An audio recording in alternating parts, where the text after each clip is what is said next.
Right. So it's not just a one way approach here. You're not just trying to teach mental health professionals about gun owners. You're also trying to teach gun owners about how to off ramp somebody potentially who's having suicidal ideations, who may want to harm themselves.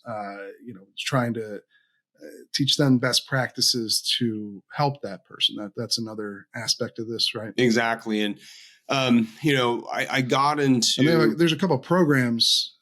There's a couple of programs that are in the WTTA space that focus on different areas of the firearms community. Right? There's a program for instructors. There's a program for gun store owners. Right? That's my understanding of it, at least. Is that right? Exactly right. So within the gun owning space, right, there's non-gun owners, and then within gun owners, there are gun shops and gun ranges, and also manufacturers. And so for gun shops and gun ranges, a lot of this is about how do you identify somebody who might be suicidal. There's a lot of ranges, right, that see this happen, where somebody comes and they rent a firearm and they end up using it to take their own life at the range. It's a very traumatic experience, for everybody involved. And a number of years ago, I went to a symposium for gun shop owners on suicide prevention, and heard these firsthand testimonials from gun shop owners who were just, they told how, these stories, these terrible stories about customers who came in and took their own lives using, firearms that the gun shop had either sold them or rented them.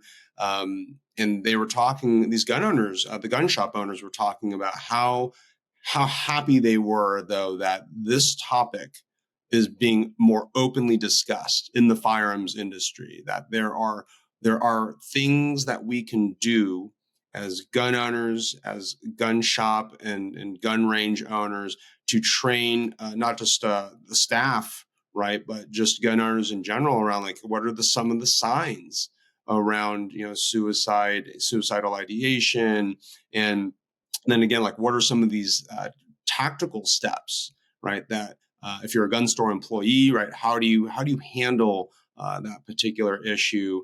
And then on the manufacturer's side, one exciting thing that WTTA is doing is helping provide this educational material, right, in their products, and provide that to customers. So, for example, Rock Island like when Armory, you go and buy a gun.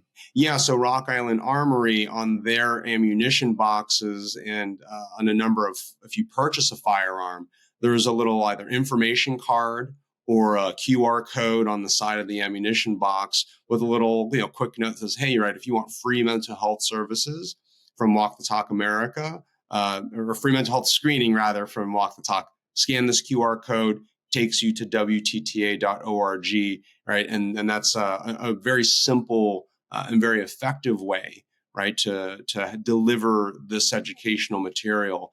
And more and more manufacturers in the firearms industry are getting involved with Walk the Talk America. So it's very exciting to see, again, this topic of both mental health and suicide prevention, come out of the shadows, right? And more people as individuals, but also corporations and industry, we're not just talking about it, but we're actually doing something about this to reduce the amount of deaths that we see due to a firearm in our country.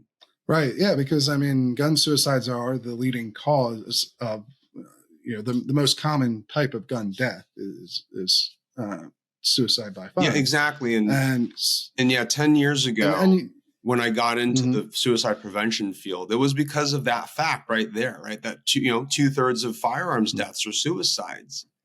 And 10 years ago, right, I looked around in the firearms industry and I looked, oh, hey, is this something we talk about?